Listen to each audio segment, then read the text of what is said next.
Good day everyone, thank you very much for joining me for this episode. My name is Trainer Maxim. Today we're going to talk about the wrists and the elbows, how to condition them and how to prevent injuries.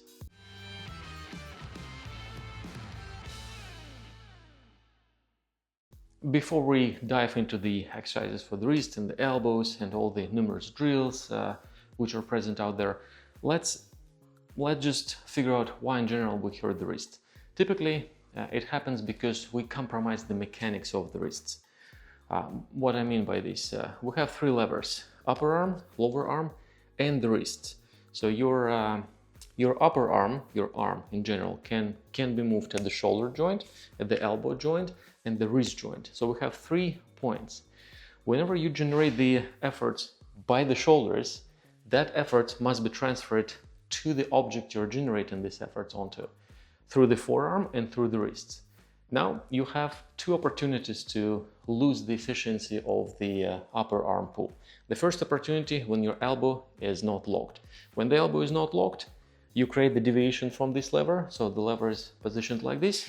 And now you really can feel that the upper arm can create very nice pull. To avoid it, well, of course, it's very intuitive. We lock the elbow with the triceps. Triceps pulls, biceps become tense as well, and now you can do it slightly better. Now you feel that the shoulders are generating much more power because you eliminated the first point of a potential strength loss, the elbow. You made it strong. Sadly, we often forget to do the same with the wrists. The wrist is the second point where you can lose the efficiency of your pull, either of the upper arm pull or the lower arm pull. We should keep in mind that the wrist is very mobile and it has plenty of opportunities to move sideways, up and down, and etc. So whenever these 2 bones, the index finger and F finger, are not aligned with the bones of the upper arms, that creates the loss of the efforts you generate either by the upper arm or by the lower arm. What I mean by this, let's say I want to leave this kettlebell with the arm straight. I go like this, I lock the elbow, everything is great, and I'm generating the effort from the shoulder.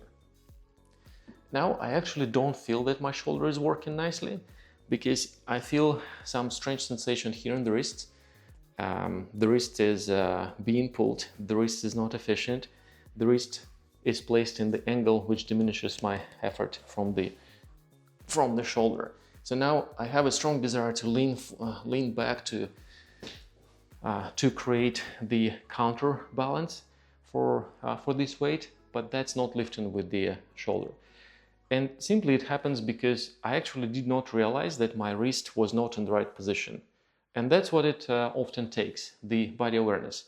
Your wrist muscles, I'm pretty sure, are well conditioned. You all do a lot of exercises, push-ups, etc. And we will discuss some of those drills later. But body awareness gives you the awareness of the position of the wrist while you're doing the exercises. And the one simple rule to follow is to always try to align the bones of these two fingers with the bones of the forearm. It should not be angled in any way, here, there, or there. It should be like a straight, direct line, like a runway. And when your muscles are successful in solidifying this angle of the wrist here, now you eliminated the potential point of strength loss generated by this or this part of the body, and you're good. So compare this. I'm lifting the dumbbell with the wrist doing whatever. 1. I'm not strong, I'm suffering. Down. Now I realize I want my 2 fingers, two bones be in one line. 1. And if you open the palm, the fingertips should face slightly away, kind of flaring. That's another counterintuitive thing because we think that the fingertips should face forward like this all the time, and we typically have these fingers. And if you make a fist, your wrists are not in a great position. That will diminish the pull you might create by the lats or by the biceps or anything else. Greatly diminish. Now, let's see what's going to happen. One more time, I'm lifting it without the wrist awareness. That's heavy. I'm aligning the wrist, grabbing it, holding, and now I can do whatever I want. I can move it sideways, move it forward. It's not that heavy. It's 20 pounds here, about 10 kilos. But it becomes very easy to control my shoulders. I don't want to bend, crunch, lean back, just because I realize that my wrist is held in the right position. I don't have the point of loss here, so I'm good to go. I'm good to generate any effort I want without any potential loss. Just like this. Now you know the main rule of the wrist injury prevention, to make sure that the alignment of the wrist and the forearm is correct. Correct means these two bones in one line with the forearms, to eliminate the potential loss of effort or power generated by the upper arm or the lower arm. Once you develop a habit, and that is a habit to keep the wrist in this position, you will feel almost an instantaneous increase of power of the shoulder or biceps or triceps or any other exercises, since now you don't have any losses. You can even compare here. If I try to lift it again with this position, I'm not looking as solid. But if I adjust the wrist here and go here like this, that's pretty easy to do. In the first place, it takes body awareness to develop the habit of keeping the wrist this way. And after that, we will be doing some drills to reinforce this habit. Also, I want to notice that often during the exercises, it's not always possible to make sure that the wrist facing this way. Sometimes the wrist might go and deviate from this angle, which is fine. But what is not fine is to succumb into this position and think that it's okay. So that deviation should happen through the resistance of your muscles, which will be trying constantly to return the wrist into the right alignment. And when it's the case, when the muscles are constantly trying, and sometimes they might fail, that's okay. But whenever they're present with the opportunity, since the activation is still there, they will bounce your wrist back into the good alignment. And that's very important. So whenever you're doing the pull-ups, push-ups, or handstands, or anything else, boxing, you need to keep in mind the wrist will always want to go this way. Planches, anything else, all the exercises. And even if sometimes they don't go that way, you should still in the back of your mind keep it in mind and think, okay, I want my wrist to be there. I want my wrist to be there, so that you will keep the activation of the muscles here. And with this constantly present activation of these muscles here, kind of pinky going to the elbow, whenever the brain has the opportunity, it will bounce the wrist back into the right position, sparing you loss of efforts, and so on and so on. Now let me show you a couple of situations where the wrist alignment really matters. The first one would be any hang. Typically, when we hang, we subliminally take the position into the curl, as if we were trying to do some arm wrestling. We don't realize it very often. Or even worse, one hand is okay, the other hand is pulling this way. When one wrist is off alignment, not aligned properly, then it will be straining that elbow, because that muscle will be too tense, and the full extension of the elbow will be placing extra stress on the tendons here, creating the possibility for tendinitis or tennis elbow or any other nasty inflammations. And it will also collapse your shoulder forward with this position, because this guy will activate the biceps attached to the shoulder here, and by tension in the biceps, the shoulder will be taken forward, not allowing you to open the shoulders nicely for a nice hang. Have a look at this. So you have to make sure when you grab the bar, you go here and you don't do this. See how immediately, because I'm grabbing the bar too hard, I'm locking it too hard and going down. Now my hand is not moving relative to the bar, but my forearm is going down. And that's how I create this angle. So essentially, I hold my entire body on the wrists. My entire body weight, 73 kilos, now supported by the muscles of these guys, which are trying hard for no reason to hold it, instead of just simply letting it go and letting the wrist to be in one line with the forearms. with this angle we discussed. So one more time, when you grab the bar, you go down, and instead of doing this, you go like this. And also in your mind, you're trying to direct the wrists this way. So you should not try to grab the bar with this curl. So yes, you eliminated this, but now you have the other plane of the wrist here. So you need to make sure that you grab the bar with the wrist striving to go into this position. One, fixed, and sideways. So now you see, once I directed my wrist the right direction, my shoulders even activated a little bit differently. Right direction, arm wrestling, hold. Right direction, arm wrestling. And it's not that I activated the shoulder muscles to fake this position, because I actually can. I can place the wrist like this, it's in correct position, and now I will be trying hard to squeeze the shoulders, but it won't stay. Once I let it go, it will be intuitive to lean forward. Now, in my mind, I'm directing the wrist in the right direction. See what's going to happen. One. Oh, now I feel much more intuitive hanging in this position. My shoulders are much more open. It doesn't cost me a lot of effort because I'm not engaging the biceps too much. I'm not engaging the chest too much with this position. And that alleviates the tension from the top of the shoulder, allowing the shoulder to be in natural tilt back, opening up my shoulders naturally because of the third force, because of the gravity. So I'm not using my own muscles to bring the shoulders in that open position. I'm using the gravity pull. That spares me my own efforts. I can spend on something else. And whenever you do swings on the bar especially, you need to make sure that as you change the body angle here, one, you're not tensing the wrist too much because that will not allow the wrist to adjust. You have to make sure when the body goes around, this straight line stays. 1, 2, straight line, straight alignment, with the fingers flaring this way at all time. And the swing becomes easier this way when you align the wrist properly.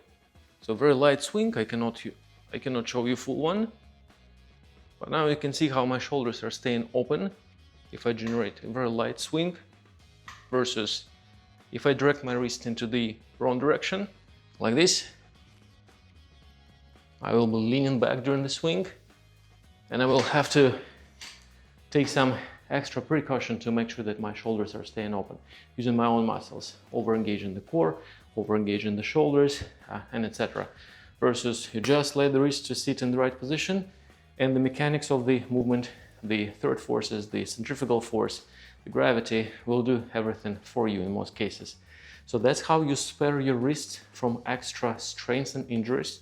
You prevent the overuse of the wrist muscles, thereby just by simply making sure that the wrists are properly aligned. The other quick example about the importance of the wrist position is the planches.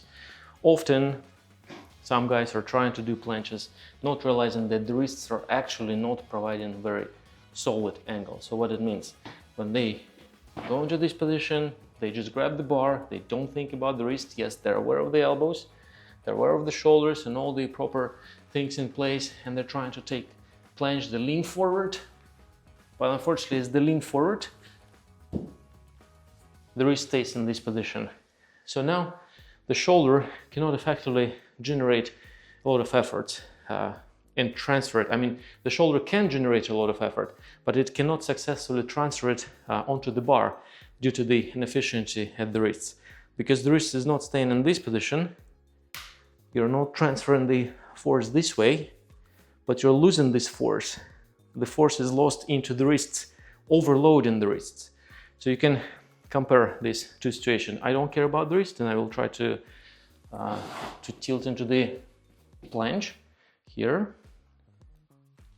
In planche. It's possible, but I don't feel strong.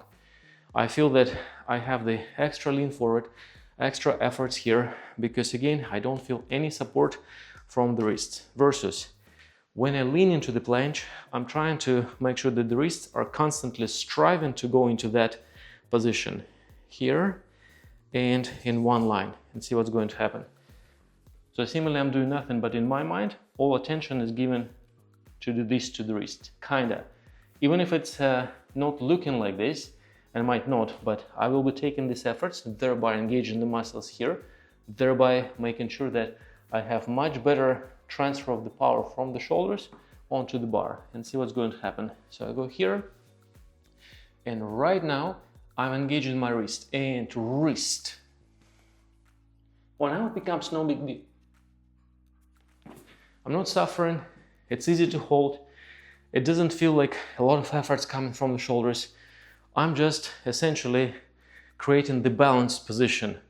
And all because I'm not losing any power from the shoulders, from the biceps, from the chest, in the wrist area. It's actually very simple. So now let's have a look at a couple of exercises we can do to reinforce our new habit. The first drill is very simple. It's a body awareness drill. You just need to find a wall. Any wall will do, just like this, or a pillar. Place your wrist on the wall and make sure that the palm is firmly pressed into the wall. So we're keeping the wrist and the palm on the wall in one line. And from here, you're just moving the wrist down, driving the pinky to the elbow. You can do that with the palm open or palm closed. Preferably do that with the fist, since we're grabbing a lot of things. And just go like this, 1, 2, 3, 4, 5, making sure that you're not pushing into the wall like this. You're not deviating, you're not getting the wrist off the wall in this. So you're just simply moving the wrists in this plane down. 1, 2, 3, 4, conditioning these guys. 5, 6, 7, 8, 9, 10. A couple of sets, 50 reps, should be very easy, and you should feel some light muscle engagement here. So that would be your body awareness. That's the position we really want to keep at all time. One line, one line. That's great. That's it.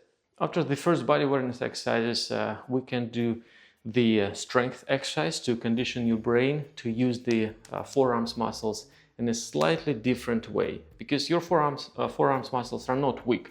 You're just not used to a new pattern of activation, and that's exactly what we're doing here. So grab a band, put it around anything, stand tall, make sure that the shoulders are not collapsing forward, pull the band down close to the waist, and do exactly the same movement we did on the wall during the previous exercise. 1, 2, 3, 4, 5, 6. Try to get to 50, and by the end you can finish this exercise by 30-60 second hold, just to condition the stamina of your forearm muscles. 1, 2, 3, 4, 5, done. Be careful though, because with the band it's very intuitive to start producing certain curl of the wrists, just like this. 1, 2, 3. That will condition these guys. We don't want these guys much this time. We want slightly different focus on these guys. So the movement should look not like this. 1, 2, 3. Not curling. Just exactly like we did on the wall. 1, 2, 3. So your pinky goes to the elbow. It's a fairly simple drill. Do that 2 sets, 50 reps, finished by 30-60 second hold. And the final simple drill, you will have two choices. You can either grab a plate, not too heavy, maybe 10 pounds, 15 pounds, stand tall, straight fingers, direct them in the way we need, and just hold it with the shoulder open, with the elbow locked, and try to get it up to 1 minute. You can do both at a time or one arm at a time, up to you. This is the first one, 2 sets, 1 minute each. Or if you don't have the plates, you can just hang with the wrists adjusted in our way. Just grab the bar, go down here, and just try to relax the body, minding the wrists, and stay in this hang for 1 minute. 1, 2, 3, 4, 5, and done. Just to get used to the different pattern of the muscle activity. That's essentially what we're doing here. I think you got quite a good idea about the wrist position, and also I want to emphasize one more time. Once you fix the position of the wrists, you will greatly alleviate any painful sensation you might have already in your elbows, including tendonitis or anything else. And even better, if you manage to reinforce your new habit during your everyday activity, that's where real training starts, then that would be fantastic, because the exercises for the wrist will not really help you unless you change your habits of using your wrists during the everyday activities, such as driving your car, typing on your laptop, eating, brushing your teeth, and etc. So that is actually the main way how to reduce the tendonitis in the elbows, tennis elbows, and any other nasty inflammatory conditions here. What I mean by this, let's say when you drive the car, we all do this. We all do curling movement for the wrists. We just don't adjust, and if you need the elbows in a different position, use your shoulders to bring them there, and don't use the wrist to manipulate the steering wheel. So adjust the wrist, and now drive the car with the shoulders and not with the wrists. Same goes for brushing your teeth. Often, I'm sure you're familiar, you hold your brush like this and you go and do such movements. So now your wrist is trying to do this, your elbow is trying to do this. It's very difficult. So instead, adjust the wrist, and now you can move only the arm and not the wrists. Eating, typing, laptop, same thing. Don't type like this, just pretty much like with playing piano. If you play piano, you know that if you play piano like this, that's very difficult. You have to keep the hands relaxed, aligned with this position so that you can operate your fingers. You cannot play piano with these curled wrists. You will have a lot of cramps here. I know, because I tried at some point learn how to play piano. I gave up, it's too difficult. But anyway, so readjust your everyday habits, how you operate your wrist while you're not in training. And after, you go to the gym, and in the gym you reinforce your new habit. You reinforce the brain's ability to use your muscles of the forearms in a slightly different way, because it's not about the strength of the wrists. It's about a different pattern of the activation by the brain of those muscles. That's all what it is about. Now, once you adjusted the wrist in that position, let's do a couple of exercises for the locked elbows, so that now the brain can use the shoulder and the triceps muscles slightly differently, based on the fact that the wrists are placed in a different way. The first exercise is fairly simple. You grab a couple of dumbbells, you lock the elbows, you readjust the wrists, so it's not like this, and here. And we're going to do simple flies, just like you do in the gym, only in gymnastics way. 1, 2, 1, 2. Elbows completely locked, wrists constantly trying to go this way, not here. Because the reason why you see a lot of guys in the gym doing the flies this way, 1, 2, with the shoulders collapsed, because the wrists are curling, the transfer of power is inhibited, and they start trying lean back to alleviate or to leave the weights. Instead, wrists aligned properly, elbows locked. Now that will allow your shoulders to stay neutral, to tilt back a little bit. Now you have full control of the deltoids, and it becomes very easy to lift weights like this. Now you can hold it. That is actually your iron cross as well, guys, or anybody who is trying to learn your iron cross. There is no need to curl the wrists. So you can do this regular flies, but not regular gymnastic flies. 2 sets, 20 reps. Wrists, pay attention in your head. Wrists and wrists and wrists. Not like this, like this. At all time, you're keeping this line alive. 1, 2, 1, 2. Elbows absolutely locked. Though it's very easy to keep the elbows locked since you're not engaging this guy. This guy will not activate this guy. Shoulder will not collapse. With this position, it's difficult to keep the lock. But with this wrist position, it's very intuitive. So this is the first exercise. And the second, with the dumbbells, just kind of front raises, but only with the elbows turned out. And you're standing like this. Again, 1, 2. However, not with the wrists going this way. Straight line, sideways, elbows locked here. Just like this. 1, 2, elbows completely locked. Again, if you open your palm, the fingers should face sideways and down. So you can do this exercise 2 sets, 15 reps. 1, 2, 3, 4 wrists. That would be an amazing help for your planches and straight arm exercises. And that is it for today. It's very simple, guys. Change your habit and you will feel much less pain in the elbows, much stronger activation of the shoulders and the biceps over a couple of days. It doesn't take a lot of time to change a habit. Well, if you enjoyed this session, I know it's a bit slow, I know it's a bit a lot of talking, but you can definitely benefit from these little tips. And if you liked it, please subscribe, comment, let me know what you think, let me know what you want to see in my next video. And till the next time, thank you very much for watching. Trainer Maxim, go there and train. Bye bye.